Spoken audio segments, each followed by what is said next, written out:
kasih Bapa, ketika kami berada di dalam Engkau, tidak ada yang perlu kami takuti, sebab Tuhan berjalan bersama dengan kami.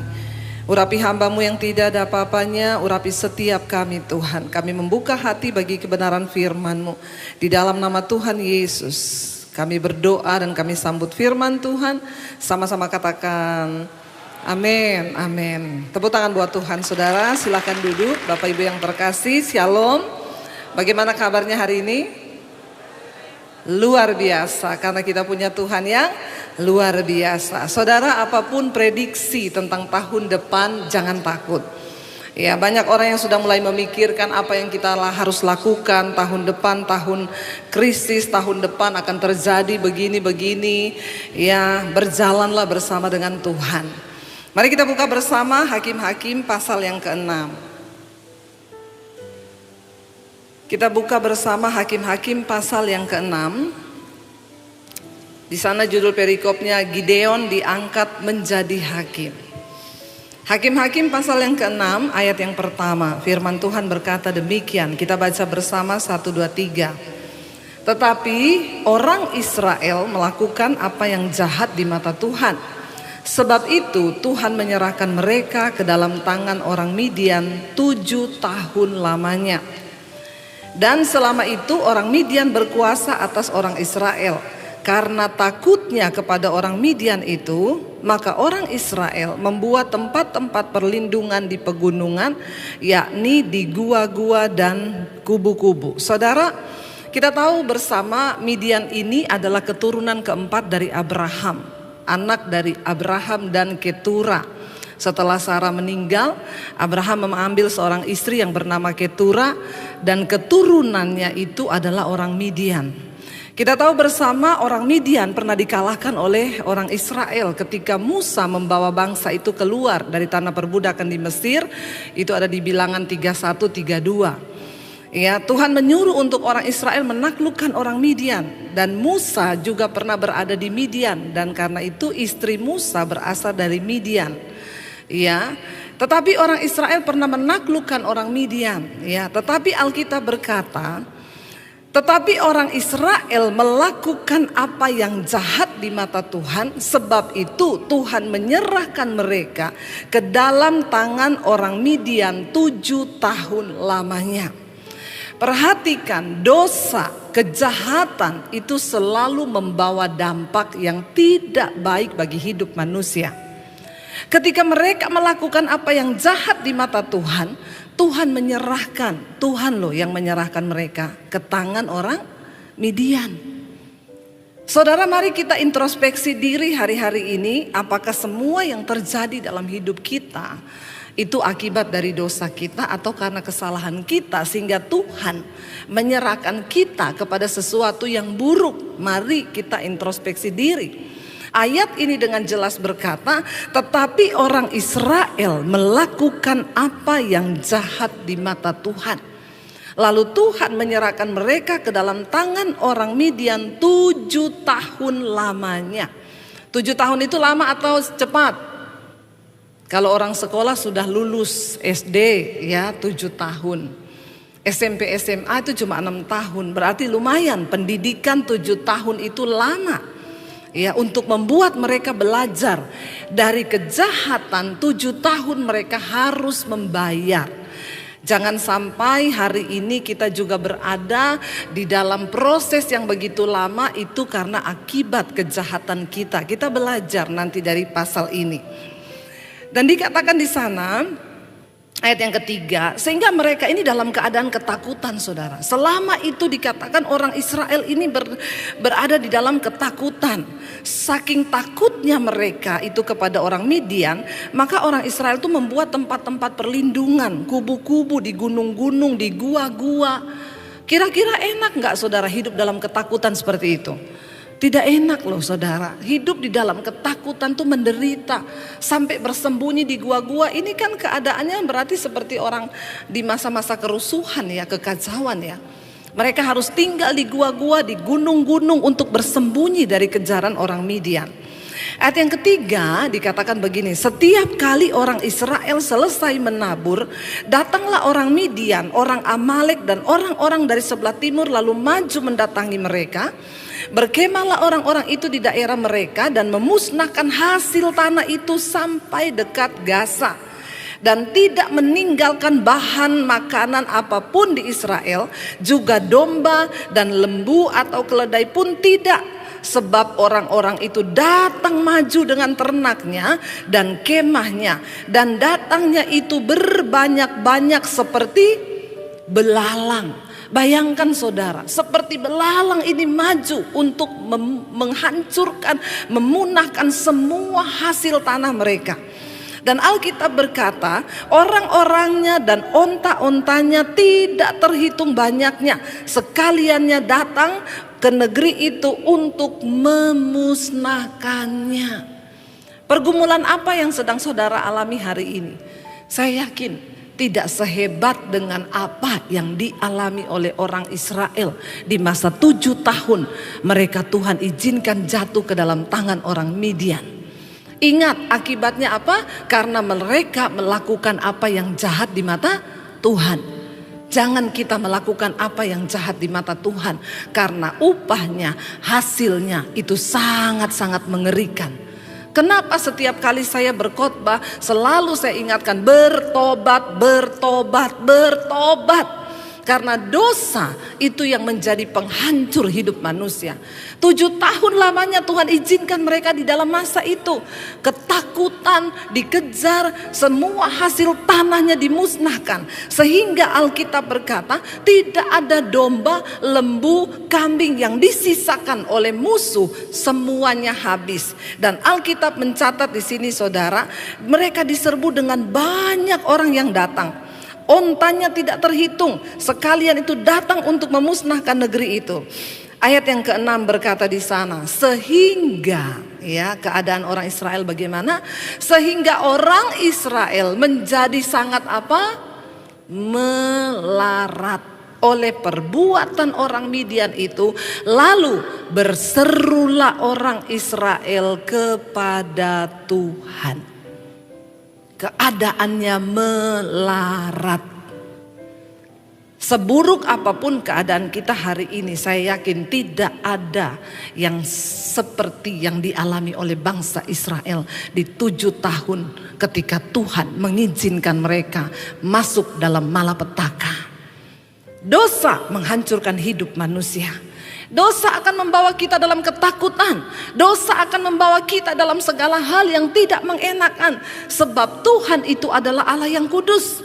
Dan seringkali Tuhanlah yang mengizinkan kita ada di dalam keadaan itu. Karena itu hari ini yang terpenting, mari kita introspeksi diri. Bayangkan dalam keadaan ketakutan, tidak ada hasil tanah, tidak ada lembu kambing, tidak ada apapun yang bisa mereka hasilkan. Sehingga orang Israel menjadi sangat apa? Melarat. Ada di sini yang lebih melarat daripada yang mereka alami hari ini? No. Kita masih bisa makan sehari 3 kali, ada yang 5 kali. Iya Pak ya. Makanya bersyukur. Kenapa kisah ini ditulis? Menjadi pelajaran bagi kita. Semua kisah bangsa Israel ditulis di dalam Alkitab untuk kita bisa mengambil hikmah, untuk kita bisa mengambil pelajaran. Ada banyak hal penting yang Tuhan sedang sampaikan kepada kita hari ini sebagai Israel rohani. Supaya apa saudara? Supaya apa yang mereka alami tidak terjadi dalam hidup kita. Ada begitu banyak masalah, pergumulan, tekanan yang terjadi dalam hidup kita itu karena kesalahan kita sendiri. Mari kita bertobat, kembali kepada firman. Mari kita bertobat, melakukan apa yang berkenan kepada Tuhan, bukan melakukan apa yang jahat di mata Tuhan. Karena itu ada begitu banyak orang Kristen hari-hari yang hidup dalam ketakutan, hidup dalam kecemasan, ya, punya harta banyak tapi takut. Ya, punya banyak harta tetapi hidupnya ya lebih kasihan daripada orang melarat. Itu terjadi kenapa? Akibat dosa. Di sini dikatakan sehingga orang Israel keadaannya menjadi sangat melarat, saudara. Sangat melarat itu memprihatinkan loh. Bukan melarat, menjadi sangat melarat, miskin, takut, ngeri. Lalu dikatakan di sana, berserulah orang Israel kepada Tuhan. Artinya terjadi pertobatan. Di ayat yang pertama kita baca, karena mereka melakukan apa yang jahat, Tuhan izinkan terjadi, dan akhirnya mereka berseru kepada Tuhan. Tidak usah takut dengan semua prediksi-prediksi. Tahun depan adalah tahun kegelapan. Beberapa negara sekarang sudah masuk menjadi negara menghutang kepada IMF. Bahkan dikatakan ada banyak negara yang akan masuk lagi karena krisis di depan mata. Saudara, apa yang harus kita lakukan? Bertobat dan berseru kepada Tuhan. Jangan cari manusia, jangan cari orang yang lain, jangan cari sesuatu yang menurut kita baik.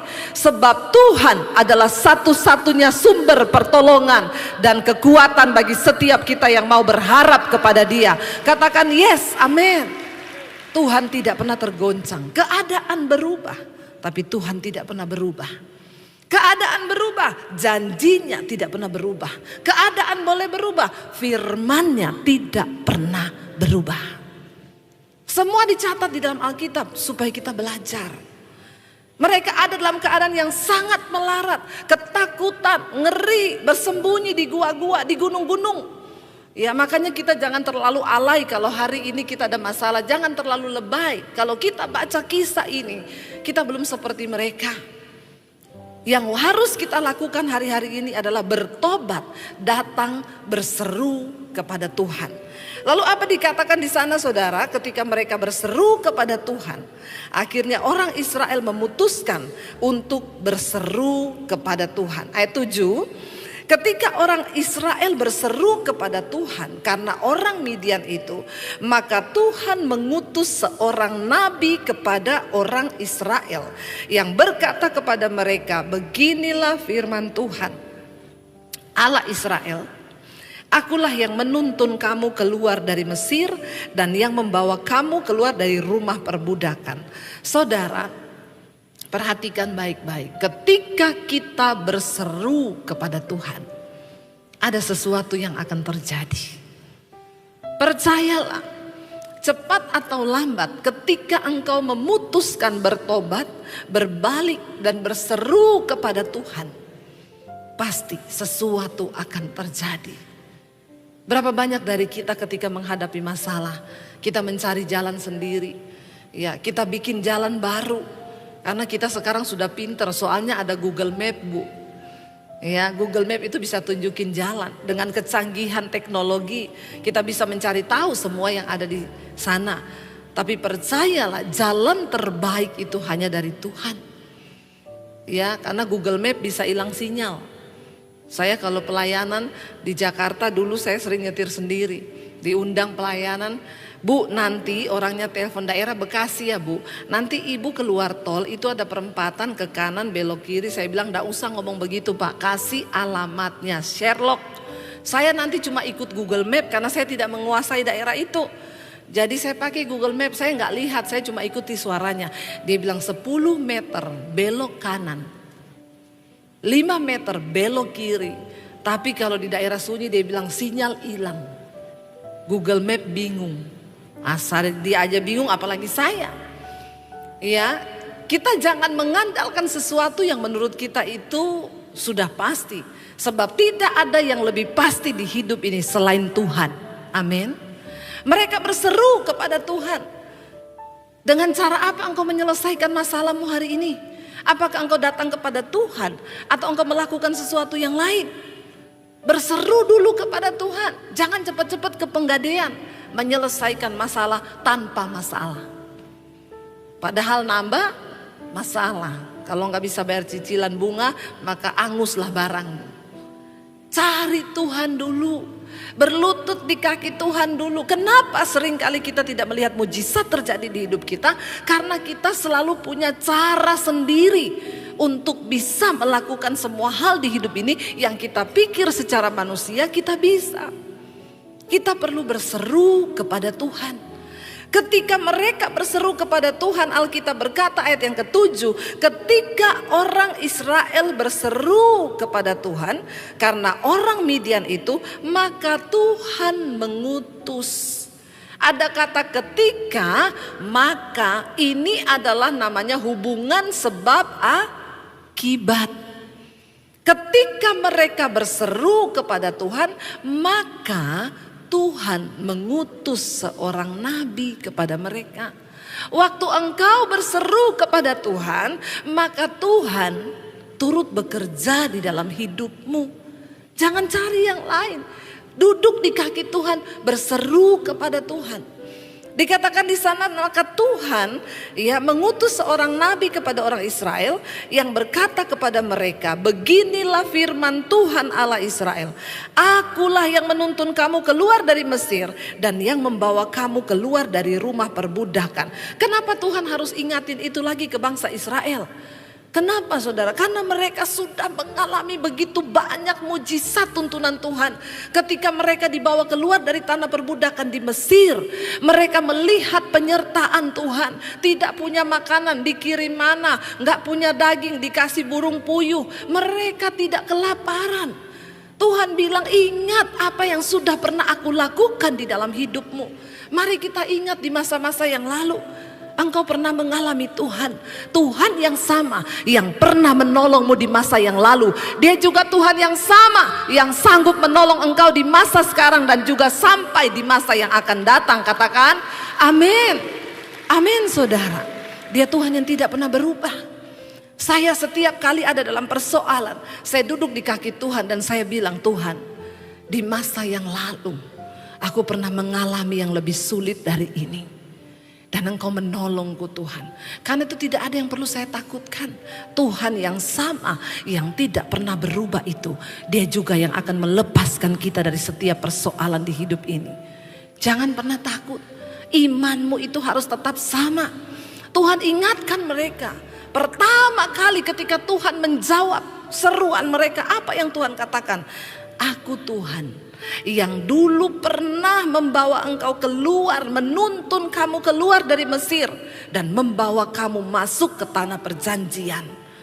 Ingat akan perbuatannya di masa yang lalu.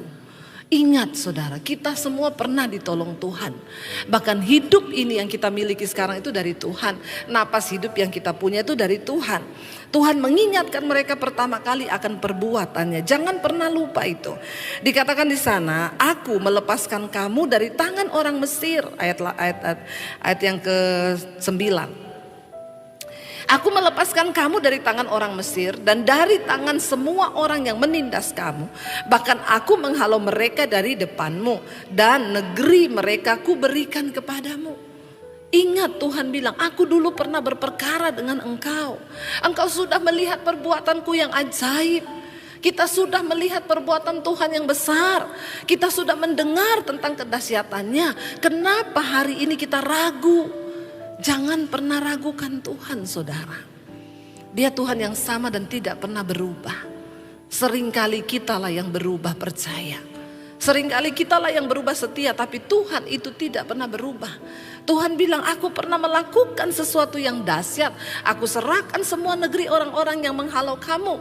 Aku pernah berbuat itu dan aku masih Tuhan yang sama. Kenapa akhirnya Tuhan menyerahkan bangsa Israel kepada orang Midian? Karena mereka mulai menyembah berhala. Mereka mengikuti dewa-dewa yang di tempat mereka tinggal. Mereka mulai terpengaruh dengan orang-orang di sekitar. Mereka mulai meninggalkan penyembahan kepada Tuhan. Saudara, jangan pernah tinggalkan penyembahanmu kepada Tuhan. Tetap bangun hubungan yang intim dengan Tuhan. Jangan engkau berubah setia hanya karena uang engkau melupakan Tuhan yang adalah sumber berkat itu. Mari kita terus taruh Tuhan sebagai nomor satu dalam hidup kita. Dia yang sanggup mengatur semuanya. Dikatakan di sana saudara, ayat yang ke-10. Dan aku telah berfirman kepadamu, akulah Tuhan Allahmu. Maka janganlah kamu menyembah Allah orang Amori yang negerinya kamu diami ini. Tetapi kamu tidak mendengarkan firmanku. Jangan menyembah kepada sesuatu yang lain. Orang Israel diam di negeri orang Amori dan mereka ikut penyembahan berhala orang-orang itu. Berapa seringnya kita ini hanyut saudara. Ketika ada dalam satu keadaan akhirnya kita mulai meninggalkan Tuhan. Mungkin dengan kesibukan kita. Kita lupa dengan hubungan kita dengan Tuhan. Kita mulai lupa dengan kita membangun mesbah Tuhan. Lalu kita mulai melupakan Tuhan. Kenapa banyak persoalan terjadi? Karena engkau mulai meninggalkan penyembahanmu kepada Tuhan. Kembali kepada Tuhan. Cari Tuhan. Kekuatan kita itu hanya di dalam hadirat Tuhan. Saudara, Tuhan yang sanggup melepaskan engkau. Mungkin musuh kita sekarang bukan bangsa-bangsa seperti orang Israel. Musuh kita mungkin dosa. Beberapa waktu yang lalu saya ketemu dengan seorang pria. Dan dia bersaksi kepada saya. Dia bilang, Bu, saya ini seorang gay. Saya homoseksual. Saya jatuh di dalam dosa saya itu, saya nikmati lama, Bu. Saya itu sering buka YouTube. Saya sering dengar khotbah ibu, saya skip. Saya gak suka dengan ibu. Karena ibu selalu menyuruh orang bertobat. Tapi ketika masa pandemi, Bu, saya terdeteksi ketika saya cek HIV. Saya terdeteksi reaktif HIV saya. Saya mulai ketakutan, Bu. Saya ketakutan, lalu saya mencari Tuhan. Dokter kasih saya obat dalam waktu sebulan. Dokter bilang, saya coba kasih kamu obat dalam waktu sebulan, mudah-mudahan bisa menjadi negatif. Berdoalah kepada Tuhan. Dan akhirnya dia di situ takut kena HIV, dia cari Tuhan. Dia mulai buka YouTube. Dia bilang yang muncul muka ibu terus. Akhirnya saya klik. Saya dijamah Tuhan dengar khotbah ibu. Ketika saya mendengarkan semuanya bahwa saya harus bertobat. Karena semua ini terjadi karena dosa saya. Saya menangis di kamar saya, Bu. Lalu saya mulai membuka hati untuk menerima Tuhan dalam hidup saya. Saya mengikuti semua khotbah-khotbah yang ibu sampaikan. Saya putuskan hubungan dengan teman-teman yang lama itu. Saya tinggalkan pergaulan saya yang lama. Dulu saya suka ke night club, saya suka gini. Saya putuskan, Bu. Saya menjauh dari mereka. Saya bilang iya, karena firman Tuhan berkata, pergaulan yang buruk itu akan merusak kebiasaan baik. Kamu harus putuskan, berani untuk keluar dari sana. Lalu dia putuskan semuanya, saudara. Dia cari Tuhan, dia bilang setiap hari saya ikut mesbah doa, mesbah syukur. Walaupun saya ke kantor nyetir, saya tetap dengar, saya tidak pernah tinggalkan. Iman saya mulai bertumbuh, Bu. Puji Tuhan ketika sebulan saatnya dokter menyatakan hasil. Ketika dites kembali, saya negatif, Bu. Dan saya melihat Tuhan turut bekerja. Dan saya tinggalkan semua komunitas saya. Sekarang saya benar-benar kuat di dalam iman. Saya sekarang malah menginjili teman-teman saya yang ada di dunia itu. Saya percaya, Bu, Tuhan sanggup menyembuhkan. Tepuk tangan buat Tuhan, saudara. Jadi gak ada yang mustahil. Orang bilang homo itu gak bisa sembuh. Waktu Tuhan yang menjamah. Tidak ada perkara yang mustahil. Saya bilang sama dia, kamu denger ya, Tuhan itu ciptakan laki-laki dan perempuan. Tidak ada yang melambai-melambai, itu gak ada. Tuhan gak pernah salah dalam mencipta setengah laki setengah perempuan, itu gak ada. Tuhan cipta laki ya Tuhan cipta perempuan. Saya bilang, maaf ya, binatang aja, binatang. Saudara kan tidak pernah lihat kucing itu kawin sama kucing jantan kan? Saudara pernah lihat kucing jantan terus meow. Pernah saudara lihat? Kucing betina lihat kucing betina terus meow. Kucing loh, kucing yang tidak punya akal budi. Ngerti bahwa kucing jantan itu takdirnya kawin sama kucing betina. Demikian juga dengan anjing. Anjing itu juga tahu bahwa yang jantan takdirnya kawin sama betina. Nah kalau ada manusia yang diciptakan serupa dan segambar dengan Allah, yang punya akal budi tapi tidak tahu, ini kan berbahaya sekali, saudara. Ini dosa loh. Kita sekarang tidak menghadapi lagi orang Amori, orang Midian. Kita menghadapi dosa-dosa yang ada dalam diri kita, yang seperti bangsa-bangsa yang besar di depan kita, yang gak sanggup kita kalahkan. Jangan pernah berkata, aku tidak mampu keluar dari perselingkuhan, aku tidak mampu keluar dari kepahitan, aku gak mampu keluar dari kekecewaan. No, engkau punya keputusan hari ini. Jangan berkata, aku tidak bisa ampuni suamiku, aku gak bisa ampuni istriku, aku gak bisa ampuni anakku. No, engkaulah yang memutuskan untuk memilih hidup dalam kebenaran atau tinggal di dalam dosa itu. Tuhan tidak pernah kompromi. Bangsa Israel jatuh di dalam penderitaan. Kenapa? Karena mereka bergaul dan akhirnya memilih untuk meninggalkan persekutuannya dengan Tuhan karena dosa. Saudara, mari kita bertobat. Dosa apa yang masih engkau simpan hari ini? Bertobat, tinggalkan, kembali kepada Tuhan. Ya, Tuhan mengingatkan mereka, aku dulu menyertai engkau, tapi karena engkau mulai menyembah Allah-Allah orang Amori yang negerinya engkau duduki sekarang ini, Tuhan bilang, ya, tetapi aku sudah berkata, jangan tinggalkan aku, jangan menyembah kepada Allah lain, tetapi engkau tidak taat akan firmanku. Semua masalah yang terjadi dalam hidup kita cuma karena satu kok. Kita gak mau nurut sama firman. Coba kita nurut kepada firman, saudara. Kalau Tuhan bilang lepaskan pengampunan, lepaskan. Tidak usah gengsi. Kalau Tuhan bilang ya tinggalkan dosa, kenajisan, tinggalkan. Tuhan bilang tinggalkan kesombongan, tinggalkan. Mari kita berbalik kembali kepada Tuhan. Ayat 12 berkata, ayat 11, kemudian datanglah malaikat Tuhan dan duduk di bawah pohon tarbantin di Ofra, kepunyaan Yoas orang Abieser itu. Sedang Gideon anaknya mengirik gandum dalam tempat pemerasan anggur agar tersembunyi bagi orang Midian. Bayangkan ya, mengirik anggur aja di tempat tersembunyi karena takut ketahuan sama orang Midian. Dikatakan di sana, malaikat Tuhan menampakkan diri kepadanya dan berfirman kepadanya, demikian Tuhan menyertai engkau, ya pahlawan yang gagah berani. Tiba-tiba malaikat datang. Ini karena jawaban doa orang Israel. Ketika mereka memilih berseru, Tuhan bertindak, saudara. Dikatakan malaikat menampakkan diri kepadanya dan berfirman, Tuhan menyertai engkau, ya pahlawan yang gagah berani. Ayat 13, jawab Gideon kepadanya, Tuanku, jika Tuhan menyertai kami, mengapa semuanya ini menimpa kami?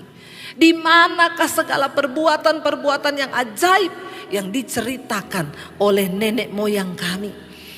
Ketika mereka berkata, bukankah Tuhan telah menuntun kita keluar dari Mesir? Tetapi sekarang Tuhan membuang kami dan menyerahkan kami ke dalam cengkraman orang Midian. Waktu malaikat datang menampakkan diri kepada Gideon, Tuhan menyertai.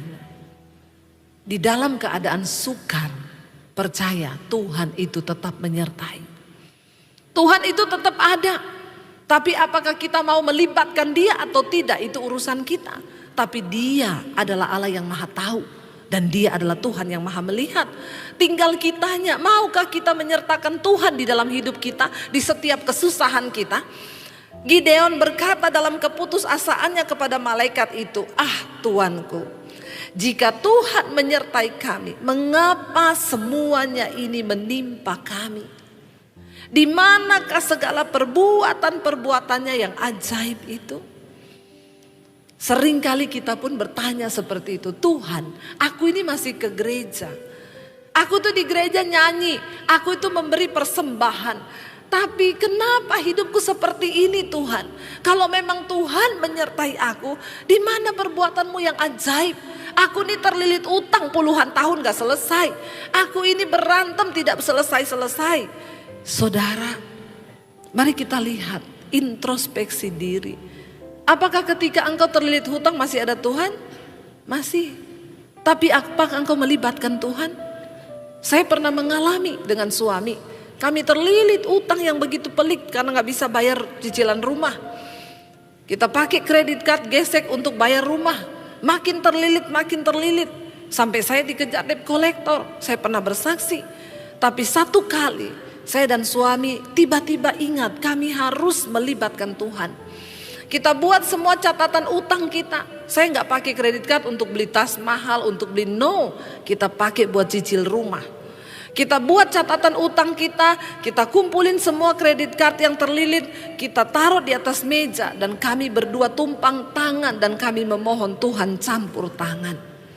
Kami mau mengalami kelepasan dalam setiap hal yang tidak baik ini. Kami terlilit hutang Tuhan, kami melibatkan Engkau. Ampuni kalau kami salah melakukan semua ini. Kami bertobat, Tuhan tolong campur tangan. Tidak lama setelah itu saudara, saya melihat Tuhan mulai buka jalan. Tuhan buka jalan dan akhirnya semua lunas. Sekarang saya beli apa-apa semua cash, gak ada utang. Ditelepon dari kredit card, tepuk tangan. Halo ibu, kami dari bank mau tawarin kredit card buat ibu sekian. Kalau beli ada promo, ada gini-gini. Nggak butuh. Kami mau tawarin utang bu, tidak pakai bunga. Saya transfer langsung ke rekening ibu, bisa sampai sekian ratus juta. Saya tidak butuh. Kenapa ibu nggak mau? Saya nggak mau utang, sudah mau kiamat. Langsung teleponnya putus, nit. Saudara, mungkin engkau belum melibatkan Tuhan. Gideon berkata, kalau memang Tuhan menyertaiku, kenapa aku mengalami ini semua? Kenapa bangsa kami mengalami ini semua? Tuhan tetap menyertai di saat ketika engkau, Tuhan lihat loh, Tuhan itu lihat engkau loh. Ini udah susah, cari jalan sendiri lagi, sok pinter, biarin. Adakah kita rendah hati berkata Tuhan tolong terlibatlah di dalam masalah kami. Apalagi suami istri gandeng tangan engkau bersatu dan berkata Tuhan tolong terlibat di dalam masalah kami. Saya yakin suami istri bersatu, firman Tuhan berkata di mana orang hidup rukun sehati bersama, maka kesitulah Tuhan mencurahkan berkat-berkatnya. Katakan amin. Tapi seringkali kita nih gak paham. Kita sendiri gak ngerti firman Tuhan. Kita coba dengan kekuatan kita. Semakin engkau mencoba, engkau akan semakin capek. Engkau tiba pada keputusasaan. Gideon berkata, Tuanku, kalau memang Tuhan menyertai kami, mengapa semuanya ini menimpa kami? Tuhan tetap beserta. Ketika engkau melarat, Tuhan ada. Waktu engkau diberkati, Tuhan ada. Masalahnya engkau libatkan dia enggak di dalam segala keterpurukanmu. Rendahkan hatimu, minta Tuhan turut bekerja. Ketika engkau berdoa, maka Tuhan pasti akan menjawab. Lalu di sana dikatakan ayat yang ke-14, lalu berpalinglah Tuhan kepadanya. Ya, jadi Tuhan berkata, belum masih ayat yang ke-13. Jawab Gideon, ya, ketika kalau memang engkau beserta dengan kami, ya, kenapa ini semua menimpa kami? Di manakah segala perbuatan-perbuatan yang ajaib yang diceritakan oleh nenek moyang kami kepada kami ketika mereka berkata, bukankah Tuhan telah menuntun kita keluar dari Mesir? Tetapi sekarang Tuhan membuang kami, menyerahkan kami ke dalam cengkraman orang Midian. Ayat 14. Lalu berpalinglah Tuhan kepadanya dan berfirman, pergilah dengan kekuatanmu ini dan selamatkanlah orang Israel dari cengkraman orang Midian. Bukankah aku mengutus engkau? Ayat 15. Tetapi jawabnya kepadanya, Tuanku, dengan apakah akan kuselamatkan orang Israel? Ketahuilah kaumku adalah yang paling kecil di antara suku Manasye, dan aku pun seorang yang paling muda di antara kaum keluargaku. Jangan pernah merasa gak pede saudara waktu Tuhan yang mengutus. Sekalipun engkau merasa Tuhan aku tidak mampu, Tuhan aku tidak bisa, Tuhan aku ini gak layak, Tuhan aku ini yang terkecil. Sukuku itu di antara suku Israel yang paling kecil. Tidak ada apa-apanya, aku ini yang termuda di antara sukuku. Tuhan itu ajaib loh, dia selalu pakai orang yang merasa tidak mampu. Dia pakai yang termuda, dia pakai yang terkecil, dia gak pakai yang terbesar, dia gak pakai yang terhebat. Siapakah kita? Kita ini semua gak ada apa-apanya di mata Tuhan. Justru ketika orang merasa sudah bisa, ketika orang merasa sudah hebat, maka saat itulah Tuhan berhenti memakainya saudara. Tapi ketika kita berkata kita tidak mampu, kita tidak bisa, maka Tuhan memilih saudara. Hari ini jangan engkau mengecilkan Tuhanmu. Engkau berkata Tuhan masalahku itu terlalu besar, aku tidak akan mungkin bisa mengatasinya. Bagaimana cara aku mendapat jawaban? jawaban. Rasanya mustahil dan tidak mungkin. Masalahmu mungkin besar, tapi ingat engkau punya Tuhan yang lebih besar dari setiap masalahmu. Engkau berkata engkau punya masalah yang luar biasa besar. Tuhan tidak tertandingi kebesarannya. Jangan pernah mengecilkan Tuhan. Ketika Gideon berkata, siapa aku Tuhan? Aku ini tidak dapat, bukan siapa-siapa. Yang paling muda, ayat 16, Tuhan berfirman kepadanya begini. Berfirmanlah Tuhan kepadanya, tetapi akulah yang menyertai engkau. Sebab itu engkau akan memukul kala orang Midian itu sampai habis. Enggak peduli seberapa kecil kekuatanmu. Tidak peduli seberapa lemahnya engkau hari ini. Enggak peduli seberapa kekuatanmu. Ketika Tuhan berkata, aku yang menyertai engkau. Maka itu cukup saudara. Penyertaan Tuhan adalah kunci kemenangan di dalam kehidupan kita. Jangan takut tahun depan akan terjadi apa. Pastikan engkau berkata, Tuhan sertai aku. Sertai aku Tuhan. Sebab tanpa penyertaan Tuhan kami tidak akan pernah mampu. Jangan sombong dengan hidup kita saudara. Libatkan Tuhan dalam segala perkara. Gideon berkata, aku gak mampu, kaumku yang paling kecil, aku yang termuda, aku tidak punya kekuatan. Tapi cukup berfirmanlah Tuhan kepadanya, tetapi aku yang menyertai kamu. Berapa kekuatanmu hari ini? Kita semua orang-orang yang tidak punya cukup kekuatan untuk mengatasi persoalan di hidup ini. Kita semua adalah orang-orang yang tidak mampu untuk melihat ke depan apa yang akan terjadi. Tapi jangan biarkan ketakutan menguasai hidupmu. Katakan, Tuhan, asal engkau besertaku, itu cukup. Sebab penyertaan Tuhan itu lebih daripada segala-galanya. Penyertaan Tuhan itu lebih dari cukup. Penyertaan Tuhan yang akan membuat kita menang menghadapi setiap situasi. Ketika kekuatan kita habis, kita gak bisa apa-apa. Dan kita memang tidak punya apa-apa. Jangan andalkan pikiranmu. Dengar bapak-bapak, engkau yang berbisnis, engkau yang berusaha, jangan andalkan hikmatmu sebagai manusia. Libatkan Tuhan. Tanya istri, ajak istri, ngomong, bawa dalam doa. Saya melihat suami-suami yang melibatkan istri, itu banyak yang berhasil dan diberkati Tuhan. Katakan amin bapak-bapak. Cuma satu yang kenceng. Istri bapak mana? Ada ya istri bapak? Jangan-jangan bapak udah istrinya gak ada tapi dia teriak amin. Ini bapak-bapak yang masih punya istri. Suami yang melibatkan istri dan mengajak istri untuk sama-sama berdoa. Saya melihat itu kebanyakan mereka diberkati Tuhan. Yang amin bapak-bapak dong. Aminnya rela. Ya, jangan berpikir istri itu taunya cuma ngeliwet. Yang penting masak di dapur. Istri itu adalah penolong yang Tuhan taruh di sampingmu bapak-bapak. Dan ketika engkau melibatkan istrimu, engkau gandeng tangan. Setiap keputusan bisnis, pekerjaan, ajak istri. Itu tanda sebuah kerendahan hatimu di hadapan Tuhan. Tidak peduli seberapa besar kekuatanmu. Enggak peduli engkau lemah, enggak peduli engkau tidak punya cukup hikmat. Ketika Tuhan menyertaimu, itu akan menjadi berbeda. Firman ini berkata, aku yang menyertai engkau. Sebab itu engkau akan memukul kalah orang Midian itu sampai habis. Saudara, kita tidak punya cukup kekuatan. Tapi kita punya Tuhan yang adalah sumber kekuatan. Jangan berusaha dengan kekuatanmu sendiri karena engkau akan lelah. Engkau akan capek dan engkau akan kalah. Libatkan Tuhan. Katakan, Tuhan sertai aku. Seberapapun menakutkannya jalan di depan kita di tahun yang akan datang.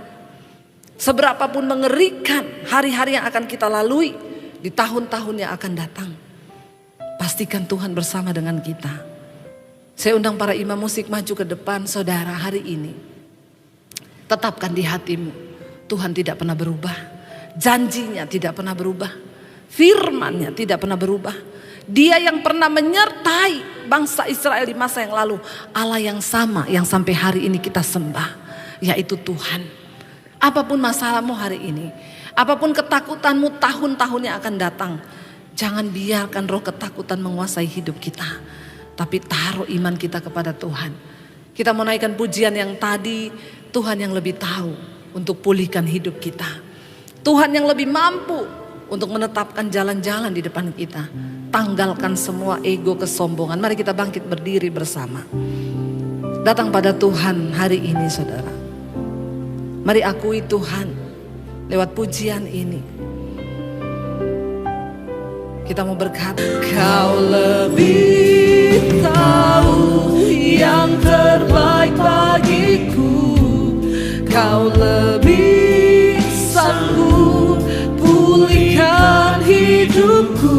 Katakan, kami berserah Tuhan, kami percaya kepada Yes Lord Jesus. Hanya Yesus, hanya Engkau penolong yang setia.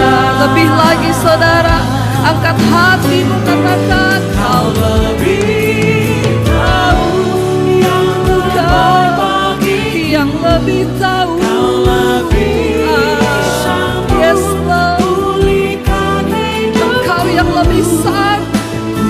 Kami berserah, kami percaya Tuhan. Hanya Yesus penolong yang lebih lagi. Mari angkat imanmu hari ini, katakan, Kau lebih tahu. Kau lebih tahu yang terbaik bagiku. Kau lebih sanggup pulihkan hidupku.